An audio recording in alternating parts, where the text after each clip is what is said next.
ठीक।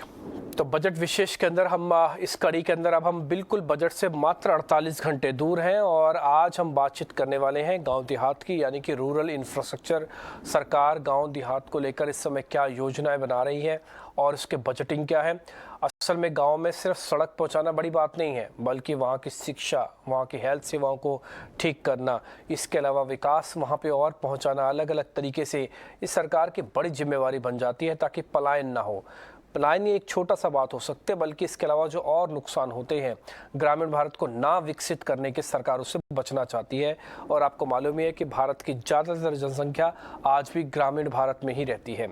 खैर, इसको लेकर हम चर्चा करेंगे, मेहमानों का पैनल भी होगा आपके सामने, लेकिन ठीक उससे पहले हमेशा की तरह पहले अपने रिपोर्टर को जोड़वाते हैं अपने साथ और वो हमको सिलसिलेवार तरीके से आखिरकार बताते हैं कि सरकार की योजनाएं क्या है, सरकार करना क्या चाहती है, अभी हम खड़े कहाँ पर हैं और हम कहाँ पे पहुँचेंगे। इसको लेकर एक खाका खींचने की हम भी कोशिश करते हैं। प्रकाश हमेशा की तरह आज हमारे साथ फिर से जुड़ चुके हैं। प्रकाश, बहुत शुक्रिया। हर एपिसोड में आप हमारे साथ जुड़ते रहे और एक काफिला इसी तरह से चलता रहा। अब हम सिर्फ 48 घंटे दूर हैं इस आम बजट से, और जो कि एक बड़ा बजट बताया जा रहा है और काफ़ी अहम बजट भी है। इसमें सरकार शहरों में मिडिल क्लास और ग्रामीण भारत में इंफ्रास्ट्रक्चर और किसानों को लेकर शायद ज़्यादा ही फोकस करे। आप हमको ज़रा ये बताइए, इस समय सरकार कहाँ पे खड़ी है, क्या करना चाहती है?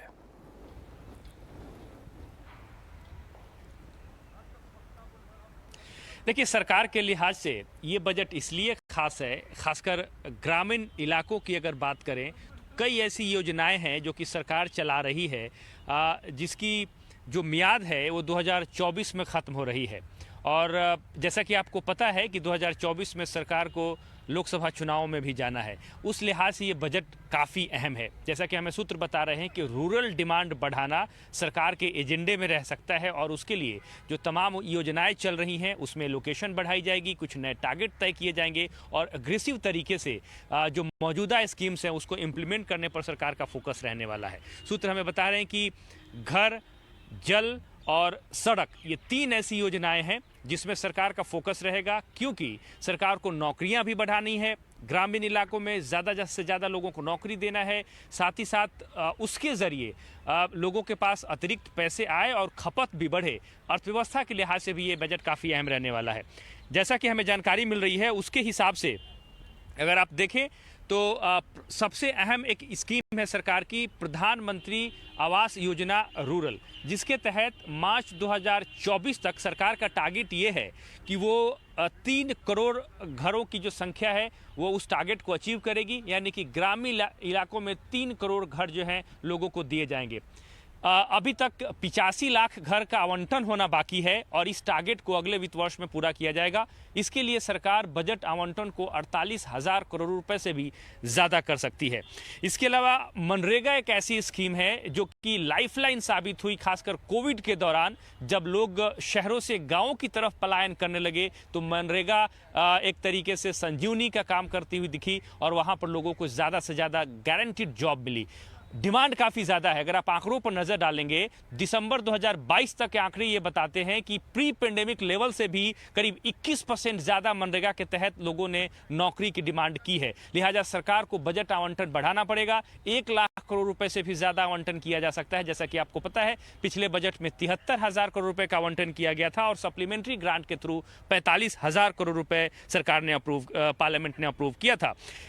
इसके अलावा अगर आप देखेंगे तो जल जीवन मिशन एक ऐसा मिशन है जिसका टारगेट सरकार का ये है कि 2024 तक हर घर में टैप नल के थ्रू जो है साफ वाटर, ड्रिंकिंग वाटर की सप्लाई की जाए। इसके लिए बजट आवंटन में करीब 25% की बढ़ोतरी जो है वो की जा सकती है।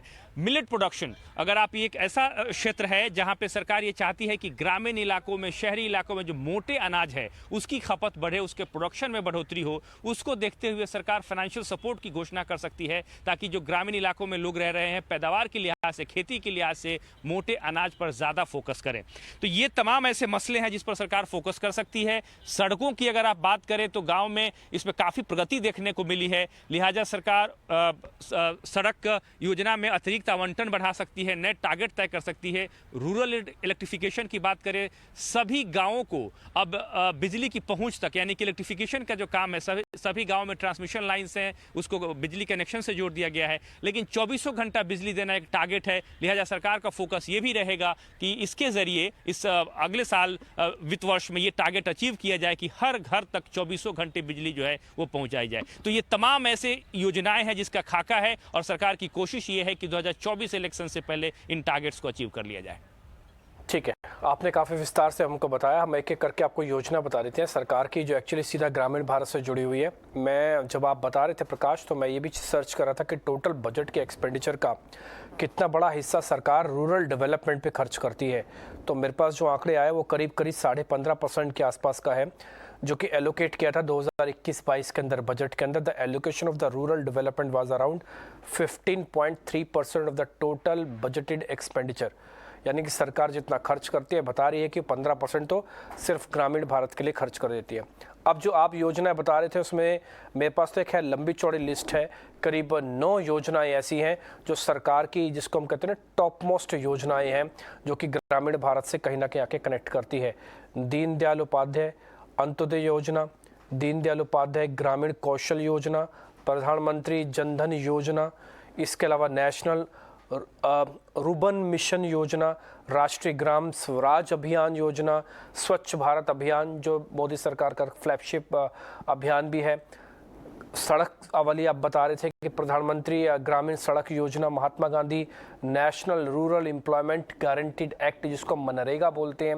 ये सारी योजनाएं करीब करीब 9 योजनाओं के अंदर सरकार अच्छी खासी रकम अपने बजट का इस्तेमाल करती है। अब मेरे साथ 2 मेहमान जुड़ने वाले हैं। विजय सरदाना जी हैं, साथ ही प्रियम टोलिया हैं जो कि रिसर्च जर्नलिस्ट हैं और साथ ही एफएमसी सेक्टर को बहुत करीबी से कवर भी करते हैं। प्रेम जी बहुत बहुत शुक्रिया, थैंक यू वेरी मच आज समय देने के लिए। विजय जी भी हमारे साथ जुड़ जाएंगे, उनका भी हम स्वागत करेंगे। प्रेम, क्योंकि आप एफएमसीजी को देखते हैं और टिपिकली एफएमसीजी का एक बड़ा हिस्सा रूरल इंडिया से आता है, ग्रामीण भारत से आता है, इसमें कोई दो राय नहीं है कि सरकार जो मैंने 9 बजट की ये रूरल डेवलपमेंट की स्कीम बता रहा था, सरकार कभी नहीं बोलेगी कि हम इनका खर्चा काट रहे हैं, कभी नहीं बोलेगी।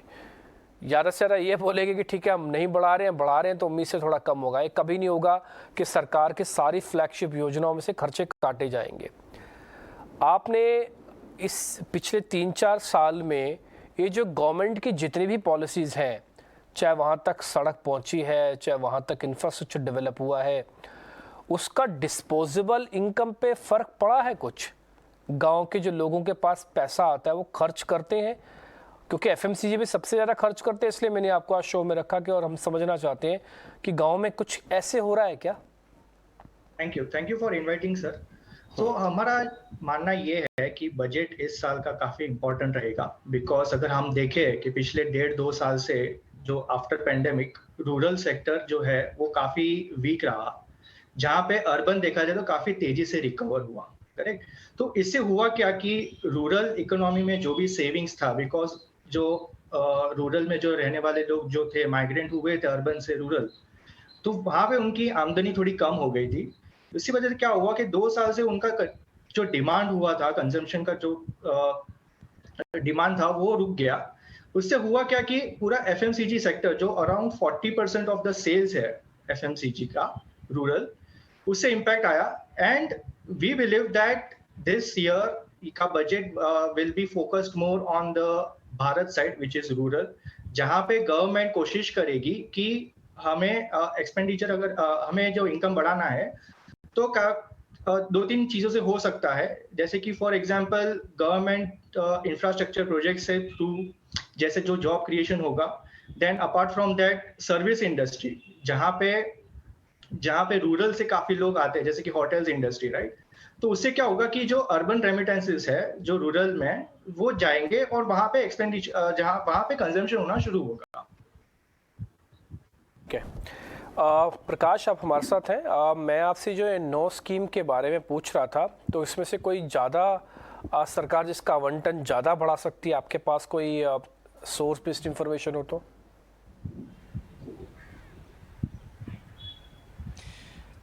जी बिल्कुल, मनरेगा में सरकार का फोकस रहने वाला है क्योंकि डिमांड ज़्यादा है। नौकरियां सरकार बढ़ाएगी, गारंटीड जॉब देगी, लोगों के पास पैसे आएंगे, रूरल डिमांड बढ़ाने में मदद मिल सकती है। इस पर फोकस रह सकता है। पीएम आवास योजना 85 लाख घरों का आवंटन होना बाकी है। इसके लिए सरकार बजट आवंटन को बढ़ाकर 48,000 करोड़ रुपए से ज़्यादा कर सकती है। इसके अलावा एक अमृत योजना है जिसमें सरकार का फोकस रूरल इंडिया पे है। स्वच्छ भारत मिशन जिसका जिक्र आपने किया, हर घर में टॉयलेट देने की जो योजना है, इस पर सरकार काफ़ी अग्रेसिव तरीके से आगे बढ़ रही है। जल जीवन मिशन, हर घर टैप वाटर के थ्रू, नल के थ्रू जल की सप्लाई करना। रूरल इंडिया में ये इसमें काफ़ी प्रगति देखने को मिली है, लेकिन ये टारगेट जो है 2024 तक पूरा करना है। अतिरिक्त फंड की ज़रूरत होगी, 25% इसमें बढ़ोतरी की जा सकती है। तो ये फ्लैगशिप स्कीम्स हैं जिस पर सरकार को फोकस करना है और इसके लिए सरकार तैयार भी नज़र आ रही है। दूसरी बात ये है कि जैसा कि हमारे एक्सपर्ट्स बता रहे थे कि जो पलायन हुआ कोविड के समय में शहरों से गांवों की तरफ, अभी भी प्री पेंडेमिक लेवल पे अगर आप जाकर देखें तो गांवों से शहरों की तरफ उस गति से प्रगति नहीं हुई है, क्योंकि मनरेगा में नौकरियां उस वक्त काफ़ी पैदा हुई, डिमांड भी काफ़ी ज़्यादा थी, लिहाजा अभी भी वो डिमांड देखने को मिल रही है। तो सरकार का फोकस ये है कि अगर लोग वहाँ पे नौकरी चाह रहे हैं तो अगर इस बात की संभावना बनती है कि मनरेगा में बजट बढ़ा के अगर लोगों को वहाँ पे नौकरियाँ दी जा सकती हैं तो वो दी जाएंगी, ये फोकस है। तो रूरल स्पेंडिंग बढ़ा के ज़्यादा से ज़्यादा लोगों को हाथ में काम देना, उनकी आजीविका बढ़ाना, उनके पॉकेट में पैसे बचें, इसकी वजह से कंजम्पशन बढ़े, रूरल डिमांड में तेज़ी आए, ये सरकार का फोकस रहने वाला है। अच्छे से आपने सारी चीज़ों को बताया। हमारे साथ विजय सरदाना भी जुड़ गए, एक बार उनका व्यू पॉइंट भी ले लीजिए और उसके बाद फिर प्रियम और विजय दोनों जी से हम बातचीत को सिलसिले को आगे बढ़ाएंगे। प्रकाश, अगर आज आपको कोई काम है तो आप जा भी सकते हैं। विजय जी, बहुत शुक्रिया समय देने के लिए। जब पिछली बार आपसे मुलाकात हुई थी तो हमने आपसे बातचीत की थी और सरकार के जो कृषि रिफॉर्म्स है उसको लेकर है। कृषि ग्रामीण भारत की एक सोल है, आत्मा है। मैं आज कृषि की बात ना करते हुए वहाँ के इंफ्रास्ट्रक्चर की जरा बात करना चाहता हूँ आपसे, क्योंकि आप काफ़ी जाते भी हैं, देखते भी हैं और आपको काफ़ी समझ भी है उसकी। विजय जी, एक चीज़ बताइएगा कि जैसे हम प्रियम से बात कर रहे थे, कुछ बदला है पिछले 4-5 सालों में? अगर वो बदला है तो क्या गति आगे भी जारी रहने वाली है बदलाव की? ये दूसरा सवाल। और सरकार कितना सीरियस है गाँव देहात में रूरल इंफ्रास्ट्रक्चर को डेवलप करने में? सबसे पहले आप सबको मेरा प्रणाम। देखिए, अगर आप गांव में आज जाते हैं, अक्रॉस द कंट्री आप कहीं भी जाएं, आपको बदलाव दिखता है और बदलाव का फायदा आपको वहां पे सिर्फ रोजी रोटी नहीं, even housing structure, even retail shops और जिस तरह से वहां पे एक सोशल इंफ्रास्ट्रक्चर डेवलप होना चाहिए वो भी दिखता है। और सरकार इस बात को मानती है कि अगर किसानों की और रूरल इकोनॉमी को अगर इम्प्रूव करना है तो उसको जहां पे कंजम्पशन सेंटर हैं, जिसको हम अर्बन सेंटर्स बोलते हैं, अगर हम वहां पे आसानी से कनेक्ट कर दें, वहां पे अगर कनेक्टिविटी इंप्रूव हो जाए तो जो रूरल प्रोडक्शन होता है वो टाइम पे अगर कंज्यूम होता है और एक्सेसिबिलिटी मिलती है रूरल इकोनॉमी को, तो उसका इंप्रूवमेंट बहुत आसानी से होता है। ये बात सारी अगर आप अक्रॉस द स्टेट देखें तो ये प्रूव हुआ है।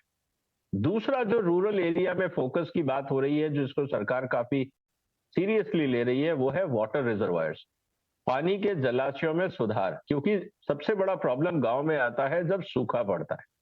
अगर हम पानी के जलाशय जो पुराने हैं उनकी सफाई करके उनको तैयार करें या नए जलाशय बनवाएं, उससे कम जो ड्रॉट के कारण अनसर्टेनिटी होती है किसानों के लिए और बाकी उद्योग धंधों के लिए, उस पर काफी हद तक एक स्टेबिलिटी आती है जो बहुत बड़ा इकोनॉमिक फैक्टर कंफर्ट देता है। तीसरा मुद्दा है कनेक्टिविटी का, क्योंकि जितना भारत सरकार की स्कीम्स हैं वो ज्यादातर अब डिजिटल डिलीवरी मोड पे है, चाहे वो पेमेंट है, डायरेक्ट बैंक ट्रांसफर है या बाकी सरकारी सर्विसेज हैं, सुविधाएं हैं, बहुत सारी जो सिस्टम है वो डिजिटल मोड पे है।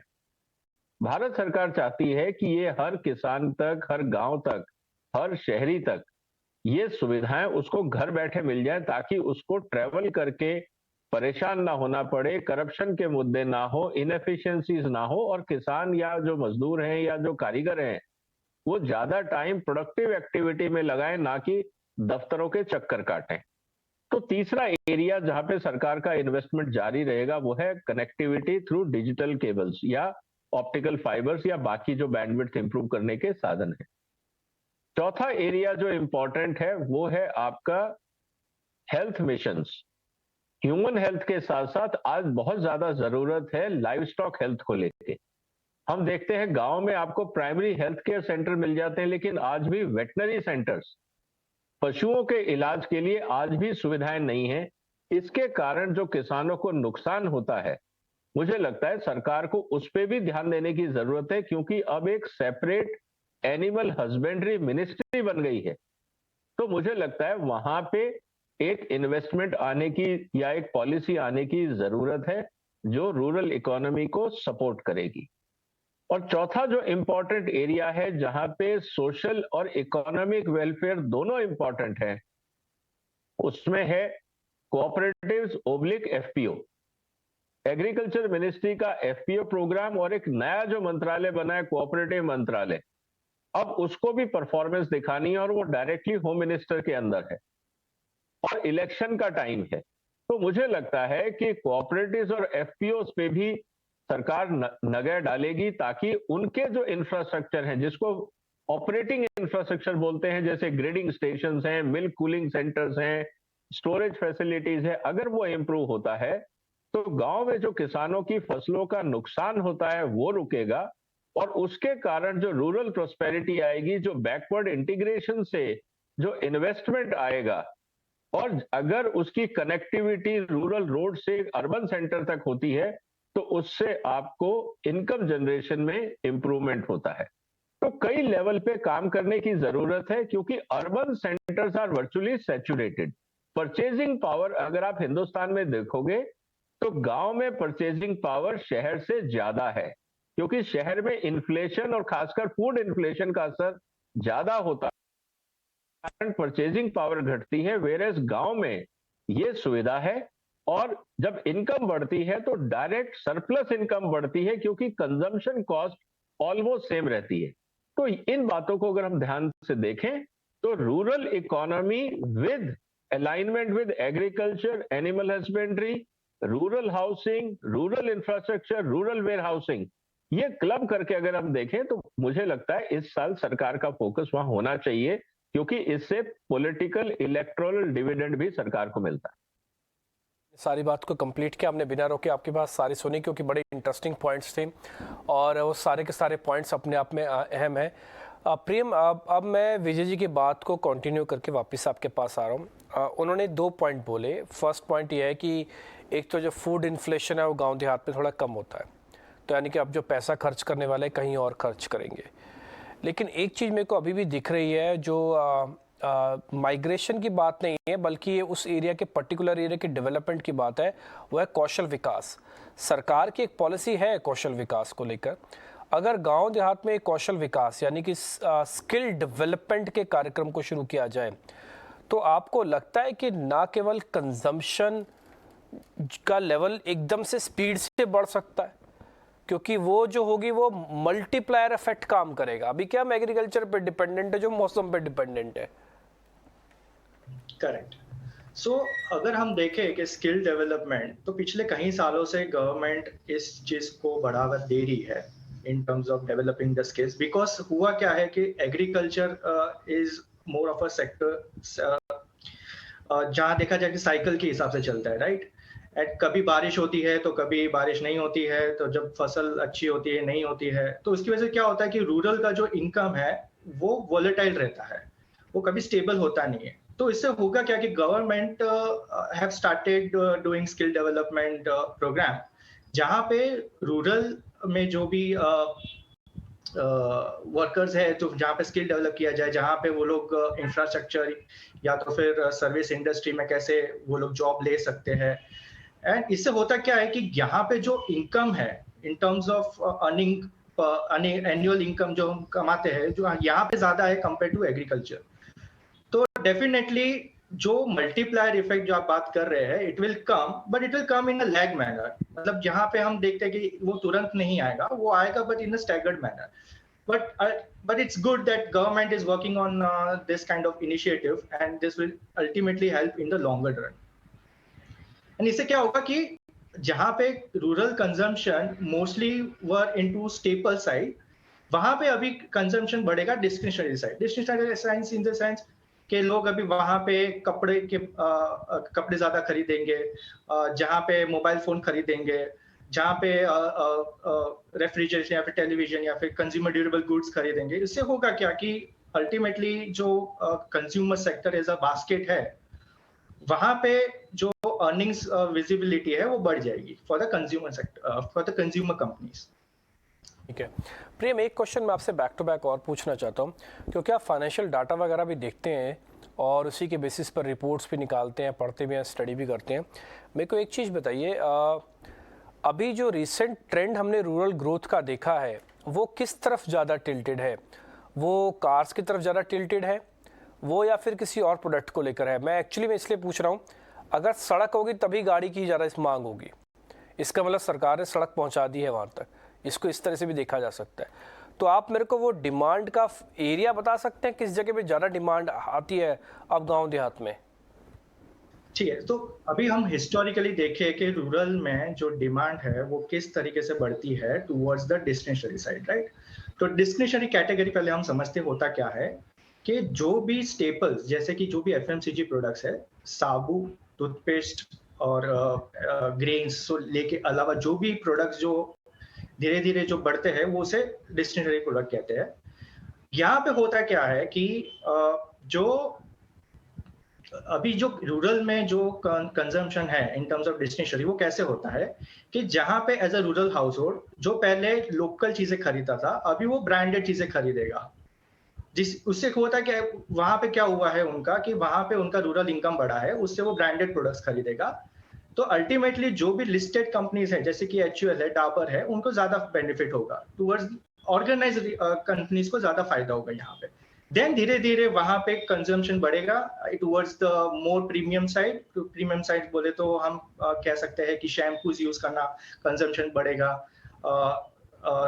वॉशिंग पाउडर यूज करना होगा वहां पे। तो इस तरीके से FMCG में पर्टिकुलरली यहाँ पे एज ए प्रीमियमाइजेशन जो हम कहते हैं, या तो फिर जो डिस्क्रिशनरी साइड पे जो कंजम्पशन बढ़ता है वो हम देख सकते हैं वहां पे टुवर्ड्स द स्टेपल साइड, जहाँ पे बिस्किट्स खरीदेंगे लोग। ठीक है, बहुत शुक्रिया आपका आज समय देने के लिए। आपने हमको वो पैरामीटर्स बता रहे थे, वो तरीका भी बता रहे थे, और विजय जी आपका भी बहुत बहुत शुक्रिया। आपने वो 5-6 पॉइंट्स जो बताए ना, बड़े इंटरेस्टिंग थे कि योजनाबद्ध तरीके से किस तरह से वहाँ पे अगर काम हो या हो रहा है उसका फ़ायदा ज़रूर मिलेगा। बहुत शुक्रिया आप दोनों मेहमानों का आज कार्यक्रम में जुड़ने के लिए। फिलहाल हम थोड़ा और आगे बढ़ते हैं और अब आपके सामने हम पेश करते हैं आसान भाषा में आप बजट कैसे समझ सकते हैं। हमने कई टॉपिक आपके सामने रखे, जिसके अंदर हमने ये रखा आपके सामने कि कैसे डायरेक्ट एंड इनडायरेक्ट टैक्स के बारे में आप जाने, इन सब चीज़ों के बारे में जाने। तो आज की जो पाठशाला है उसमें क्या है खास, आइए सीधा आपको नीति आयोग के पूर्व उपाध्यक्ष राजीव कुमारी बता रहे हैं विनिवेश के बारे में।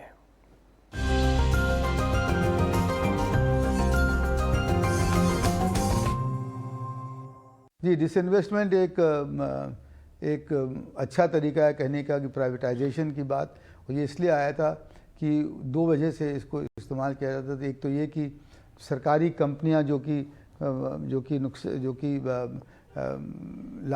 प्रॉफिट नहीं कमा रही हैं या जो ऐसे सेक्टर्स में हैं जिनमें कि रहने की कोई उनकी आवश्यकता नहीं है, सरकार को उनको चलाने की कोई ज़रूरत नहीं है, जैसे कि होटल, रेस्टोरेंट्स, बेकरी, इनमें तो इनको जब सरकार का अपना भागीदारी कम करते हैं तो वो डिसइन्वेस्टमेंट होता है। जब उनको पूरी तरह से जैसे एयर इंडिया को बेच दिया या मतलब निजी क्षेत्र को दे दिया तो उसको हम लोग प्राइवेटाइजेशन कहते हैं। तो डिसइन्वेस्टमेंट और प्राइवेटाइजेशन में ये थोड़ा सा अंतर है, मगर अंततोगत्वा ये सब प्राइवेटाइजेशन में ही, निजीकरण में ही शामिल हो जाते हैं।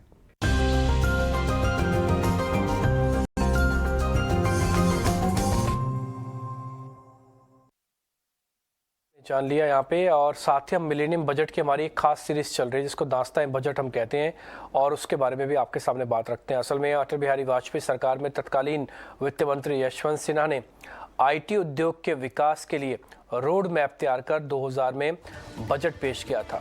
आपको मालूम में उस समय भारत के अंदर आईटी बूम बनने को था और वित्त मंत्री की सूझबूझ ने ये कहा कि नहीं, आईटी को काफ़ी तेज़ी से बढ़ावा मिले। इससे कंप्यूटर और कंप्यूटर से जुड़े 21 उपकरणों पर सीमा शुल्क को हटा दिया गया। उस समय तो खैर जीएसटी नहीं था, तो इंपोर्ट और एक्सपोर्ट तो अनेक तरह की ड्यूटीज़ लगती थी, तो वो ड्यूटीज़ को हटाया गया। इससे मिलेनियम बजट कहा गया है।